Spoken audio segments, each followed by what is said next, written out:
Assalamualaikum warahmatullahi wabarakatuh. Perkenalkan nama saya Hanifah Bahri, NPM 091058042137, kelas B, semester 3, Prodi Administrasi Publik, Fakultas Ilmu Sosial dan Ilmu Politik, Universitas Muhammadiyah Sidrap. Baik, pada kesempatan kali ini saya akan mempresentasikan tugas birokrasi dari Ibunda Dr. Mulyani S, SIP MSI. Secara etimologi, kita mengenal biro artinya mewah dan kreasi artinya kekuasaan. Jadi, jika birokrasi adalah meja kekuasaan. Birokrasi adalah suatu organisasi pemerintahan yang terdiri dari substruktur yang memiliki hubungan satu dengan yang lain, yang memiliki fungsi, peran, dan kewenangan dalam melaksanakan pemerintahan dalam rangka mencapai suatu visi, misi, tujuan, dan program yang telah ditetapkan. Beberapa definisi birokrasi menurut para ahli. Yang pertama, Hague Harop Breslin, tahun 1994. Organisasi yang terdiri dari aparat bergaji yang melaksanakan detail tugas pemerintah, memberikan nasihat, dan melaksanakan keputusan kebijakan. Yang kedua, Hayward 2002. Dalam konsep sosial, istilah birokrasi digunakan untuk menggambarkan pengaturan atau pemerintah yang dilakukan oleh pejabat yang tidak dipilih, administrasi kerja pemerintah, dan bentuk organisasi rasional. Yang ketiga, Betham 1987.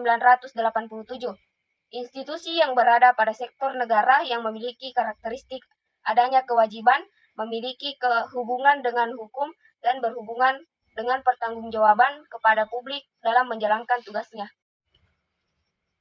Adapun fungsi dan peran birokrasi, yang pertama, melaksanakan pelayanan publik, yang kedua, pelaksanaan pembangunan yang profesional, yang ketiga, perencanaan, pelaksanaan, dan penguasaan kebijakan, dan yang keempat atau yang terakhir adalah alat pemerintah untuk melayani kepentingan masyarakat dan negara, dan bukan merupakan bagian dari kekuasaan atau mesin politik.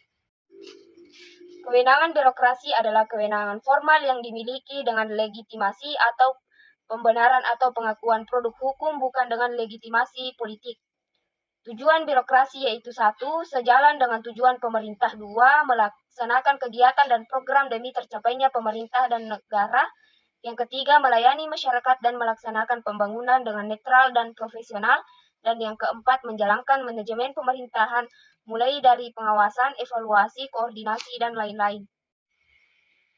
Adapun manfaat dari birokrasi, yaitu yang pertama, mempermudah, mempercepat, mendukung, mengefektifkan, dan mengefisienkan pencapaian tujuan-tujuan pemerintah.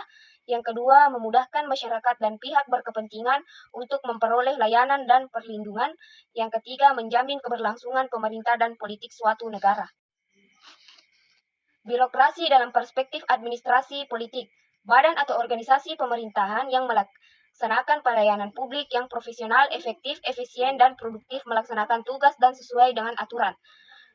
Birokrasi dan perspektif politik, badan pemerintah yang merupakan bagian dari sistem politik atau kepanjangan tangan dari pihak partai yang berkuasa, cenderung memihak kepentingan pegawai dan rakyat, memiliki kewenangan terlibat dalam perencanaan kebijakan atau keputusan politik, dan dapat menjadi organisasi mobilitas massa.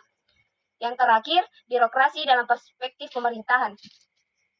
Badan pemerintah yang melaksanakan fungsi-fungsi manajemen pemerintahan atau perencanaan, pelaksanaan, pengawasan, evaluasi, dan lain-lain. Penetapan kebijakan publik bersifat netral dan profesional, melaksanakan etika birokrasi, dan tata pemerintahan yang baik atau transparansi, akuntabilitas, dan partisipasi. Menurut Hayward, tugas dan peran birokrasi dalam suatu negara mencakup 4 fungsi utama, yaitu 1. Melaksanakan tugas administrasi atau carrying out administration. 2. Memberikan masukan dan nasihat dalam pembuatan kebijakan atau offering polite advice. Yang ketiga, melakukan artikulasi dan agregasi kepentingan atau articulation and aggregation interest. Dan yang terakhir, menjaga stabilitas politik atau monitoring political stability. Itulah tadi yang dapat saya sampaikan mengenai birokrasi. Lebih dan kurangnya mohon dimaafkan. Billahi fi sabilil haq, fastabiqul khairat. Wassalamualaikum warahmatullahi wabarakatuh.